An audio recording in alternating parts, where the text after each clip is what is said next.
Vous créez du contenu écrit, vidéo et audio depuis un certain temps. Cependant, malgré vos efforts, vous n'avez peu ou pas de retour sur investissement. Alors, comment générer des retombées concrètes sur sa création de contenu? J'en parle dans cet épisode. Les médias sociaux en affaires est votre rendez-vous hebdomadaire pour en connaître davantage sur les différents réseaux sociaux et les plateformes de création de contenu dans un contexte d'affaires. Chaque semaine, je, Amélie Delebel, répondrai à une question thématique qui vous permettra d'appliquer concrètement ces conseils pour votre entreprise. C'est parti! Bonjour et bienvenue sur les médias sociaux en affaires, épisode 92, alors que je réponds à la question « Comment générer des retombées avec sa création de contenu? » En effet, je recommande souvent de créer du contenu, que ce soit par l'audio, par l'écrit ou par le biais de la vidéo. C'est vraiment une excellente façon de rentrer en contact avec sa clientèle cible, de découvrir des clients potentiels et bien sûr de démontrer son expertise. Cependant, comment s'assurer d'avoir un retour sur investissement, donc le fameux ROI?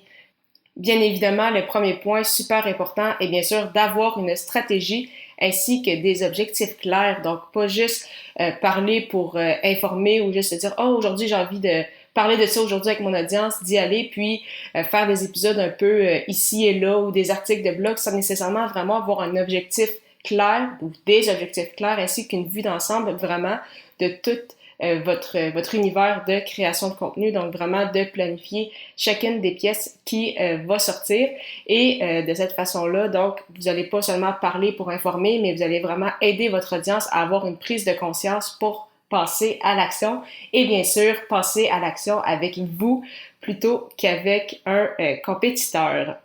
Par la suite, c'est important d'avoir un appel à l'action à la fin de chacune de vos pièces de contenu, donc pas plusieurs, vraiment un seul appel à l'action, le fameux call to action, comme on dit en anglais, et ça, ce soit avec une pièce de contenu, donc que ce soit une vidéo YouTube, un article de blog ou un épisode de podcast, comme c'est le cas aujourd'hui, ou que ce soit sur une publication sur les réseaux sociaux. Donc, parfois, vous faites une publication, vous voulez que les gens, par la suite, s'inscrivent, par exemple, à un webinaire, s'inscrivent à votre infolette.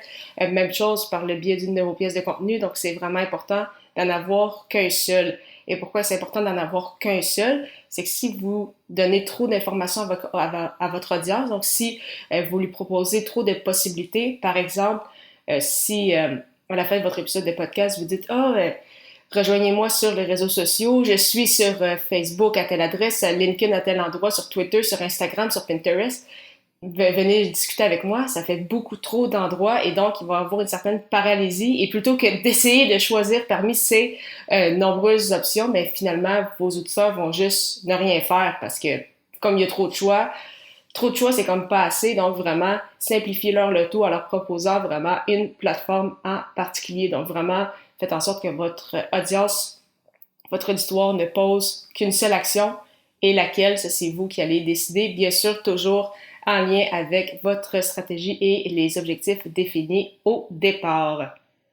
Finalement, troisième point super important pour générer des retombées avec sa création de contenu, c'est d'infuser vos idées.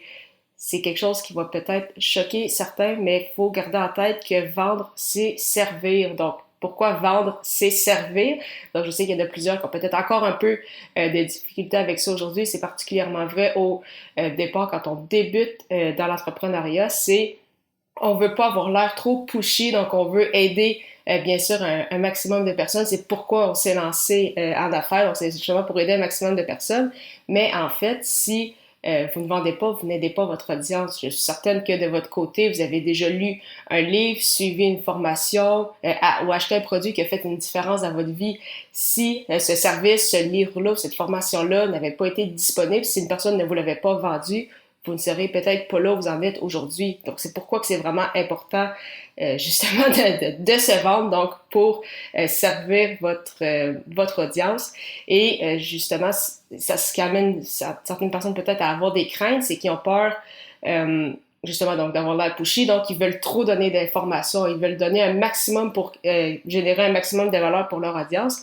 Mais si vous donnez trop, les gens ne viendront pas vers vous parce qu'ils vont prendre toute l'information que vous leur avez donnée pour par la suite passer à une autre étape et le faire par eux-mêmes et ainsi ils n'auront pas besoin de vos services. Donc, c'est pourquoi je recommande de donner le quoi, donc ce qu'elle est l'information, le pourquoi c'est important en fait que les gens fassent telle ou telle action et vraiment un tout début du comment pour que les gens comprennent un peu ok vers où ça s'en va, mais que vraiment pour aller plus loin, ils ont besoin de vous et ce peu importe qu'est-ce que vous vendez, que ce soit des produits ou des services.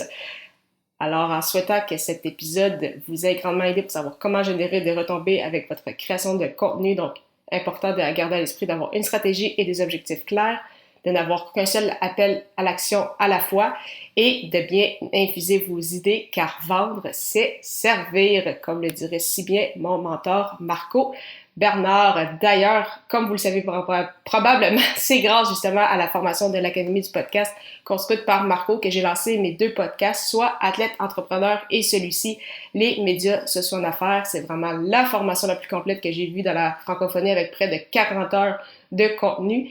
Et si vous souhaitez justement infuser vos idées et générer des revenus avec votre podcast, je vous recommande vraiment d'y jeter un coup d'œil au anniedelebel.com/lancer son podcast, lancer ER. Lors du prochain épisode, je répondrai à la question « Comment grossir son réseau par le biais de la création de contenu ?» À la semaine prochaine!